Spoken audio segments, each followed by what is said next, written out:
السلام عليكم ورحمة الله. النهاردة هصور لكم فيديو عن أهمية ورقة الجوافة.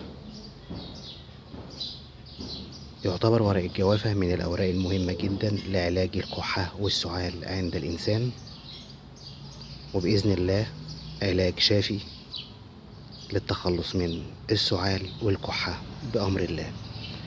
طريقة التحضير: بنجيب ورقة الجوافة ونغسلها كويس جدا ونحطها على النار في مية ونستنى لما المية تغلي، وبعد ما المية تغلي بننزل المية من على النار ونستنى لما تبرد ونصفي المية من ورق الجوافة المغلي،